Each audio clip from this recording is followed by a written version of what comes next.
When a wealthy bachelor Charles Bingley moved into an estate in Netherfield, the locals are thrilled about his arrival, especially Mrs. Bennet, who wanted one of her 5 daughters to marry him.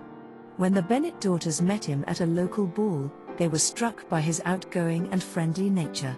But they were less impressed by Bingley's friend Fitzwilliam Darcy, a landowner who was proud to speak to the locals and whom Elizabeth Bennet overhears refusing to dance with her. Bingley and Bennet's eldest daughter, Jane, quickly bond. However, a serious relationship between the two is opposed by Bingley's sisters, who do not approve of Jane as Bingley's wife due to her mother's low status. Darcy, on the other hand, was attracted to Elizabeth despite her family's objections. He is attracted by her spirited wit and her expressive eyes, and Caroline Bingley's jealous criticisms of Elizabeth cannot diminish Darcy's admiration of her. While Darcy becomes more interested in Elizabeth, Elizabeth continues to despise him and is instead attracted to George Wickham, a handsome militia officer. Wickham tells Elizabeth that his father worked for Darcy's father, and that he and Darcy grew up together. Wickham alleges that Darcy ignored his father's bequest of a clergyman's revenue to Wickham out of selfish resentment. Wickham's story makes Darcy look not only proud, but cruel. Elizabeth believes Wickham's story without question, disliking Darcy even more. Amidst Jane and Elizabeth's developing relationships, they find Mr. Collins visiting their home. Mr. Collins is a young clergyman who will inherit Mr. Bennet's estate, which has been entailed, meaning it can only be passed on to male heirs. Mr. Collins is a fool, although he's quite taken with the Bennet girls. Shortly after his arrival, he makes a proposal of marriage to Elizabeth. She turns him down, wounding his pride. At the same time, Jane is devastated to learn that Bingley and his family have unexpectedly left for London.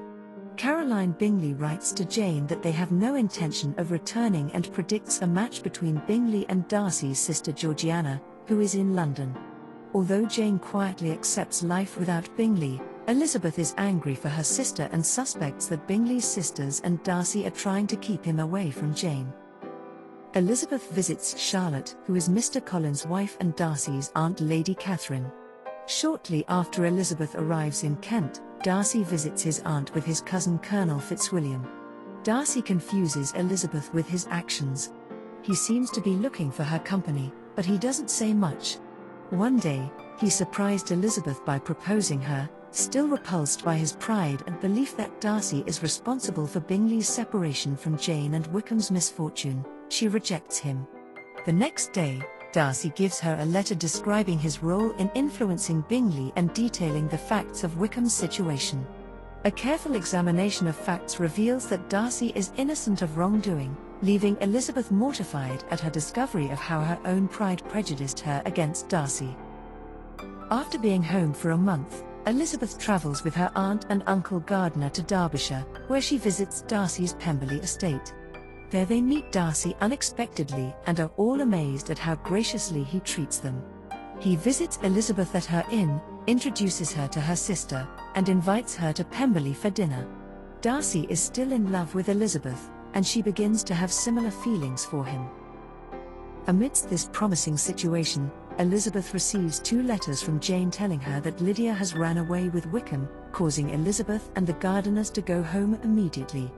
Elizabeth fears that Lydia and the Bennet family will be permanently disgraced and that her newfound love for Darcy will be hopeless. However, when Lydia is found, she and Wickham are married. After the wedding, Elizabeth discovers that Darcy helped in orchestrating the marriage, saving the reputation of the other Bennet daughters. Bingley returns to Netherfield and immediately asks Jane to marry him. Jane happily accepts. Meanwhile, Elizabeth's joy for her sister is interrupted by a visit from Lady Catherine de Boroughs, who has heard rumours that Darcy and Elizabeth are engaged. She lectures Elizabeth on the imprudence of such a match, and she demands that Elizabeth promise not to accept her proposal from Darcy. Elizabeth declines, gives Darcy hope that Elizabeth has changed her mind. He proposes again and Elizabeth gladly accepts.